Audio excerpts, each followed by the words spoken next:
Smokva nije obično voće, spominje se u svetim knjigama i od davnina je cijenjena kao vrijedna namirnica.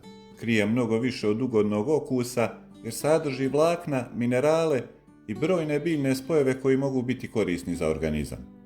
Jedna od prvih stvari koju možete primijetiti jeste da smokva može biti dobra za probavu. Svježe i posebno suhe smokve sadrže prehrambena vlakna, a upravo su vlakna važna za normalan rad crijeva. Ako u prehrani nemate dovoljno vlakana, onda jesti smokve može svakako pomoći da njihov unos povećate. Vlakna su važna i za dobre bakterije u našim crijevima, koje pomažu da probava normalno funkcionira. Zato je dobro redovno jesti namirnice bogate vlaknima, uključujući smokve.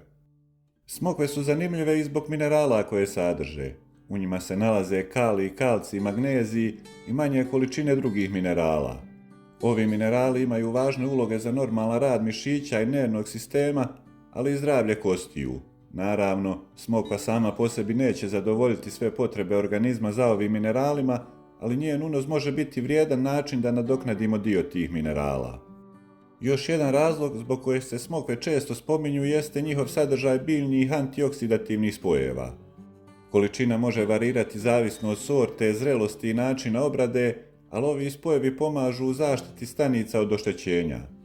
Ako birate smokve, zanimljivo je da tamnije, posebno ljubičaste sorte, uglavnom sadrže više ovih korisnih tvari nego svjetlije. Velik dio njih nalazi se upravo u kori, pa ako su smokve dobro oprane, nema potrebe da ih gulite. Zbog toga smokva nije samo ukusno voće, već i vrijedan izbor za svakodnevnu prehranu, posebno kada želimo organizmu pružiti više prirodnih zaštitnih tvari.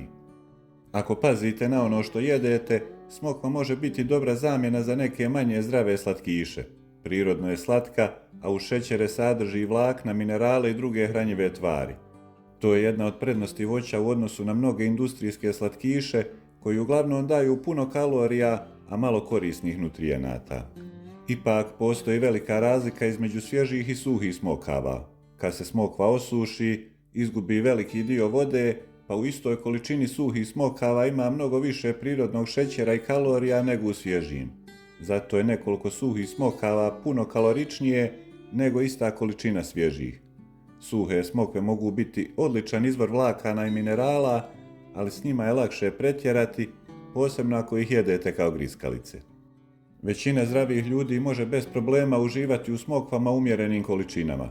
Osobe s dijabetesom trebaju paziti na količinu, posebno kad su u pitanju suhe smokve, dok oni koji imaju bolest bubrega ili alergiju na smokve trebaju biti posebno oprezni.